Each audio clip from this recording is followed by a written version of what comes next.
na-ekwe anyị nkwa asị na Atiku bụ the answer.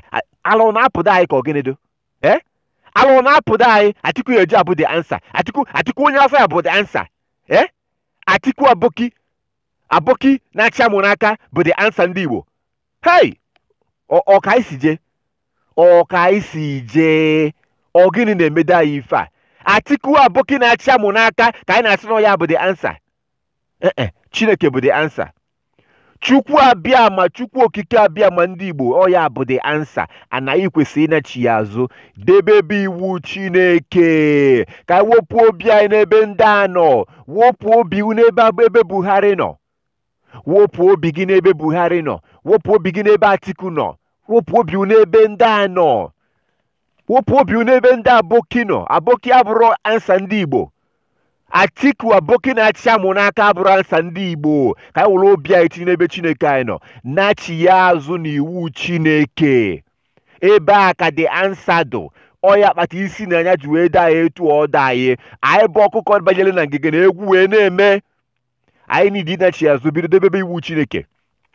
Gụọ the book of Leviticus, the book of Numbers, the book of Deuteronomy. Ebe a ka ị afụ iwu Chineke. Ọ maka na anyị na-edisobe iwu Chineke. Ya kpata Chineke ji wee chụpụ anyị na anyị Jerusalem. A wee akwakọrọ ngwongwo anyị bịa n'Afrịka nọdụ ebe anyị nọ tata.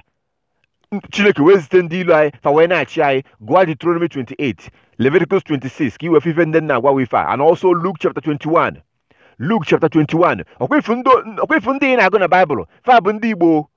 Ma Kraịst ma Paul the Apostle ndị ama n'iyi go ebe ndị a ngwa ka iwe ghọta ife na-ekwu ma eke n'anya ka ife na-eme ife a ife na-eme ya gbara aka ife a na-eme ya gbara aka. Gụọ Deuteronomy chapter 28, Leviticus chapter 26 and Luke chapter 21. Go ebe ndị a ka iwe ghọta ife na-akọwalụ.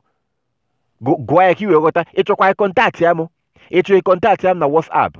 So adị m ekwu na ngwasị ahụ ka rapụzie oke. Ịchọ kọntaktị ya m, ịchọ ka mụ na okwu mụ na abụkwuo mụ na wee kwuo ka iwe ghọta ife na-akọwalụ ife a. Kọrọgoro m etu a n'ọnụ. Gụọ ebe ndị a ngwa ahụ. Wepụ obi na Atiku. Wepụ obi na Atiku aboki na-achị amụ n'aka na-asịrị asị na ọrịgolu ife niile adụ mma. Ọ bụrụ eziokwu. Atiku rigolu onwere ife na-achị iche nje. Atiku rigolu ife ya aka njọ. Atiku rigolu ife ya aka njọ. Ivotu n'ala Buhari, ivotu n'ala Atiku, votu olu Chineke. Nachi ya debebe iwu Chineke. Ka nachi ya debebe iwu Chineke. Kipube sabati Chineke. Debebe iwu Chineke nye anyị do na Bible na Leviticus na Numbers na Deuteronomy. Ọ ya bụ ife bụ nsogbu anyị. Wepụ obi n'ebe ndị a nọ.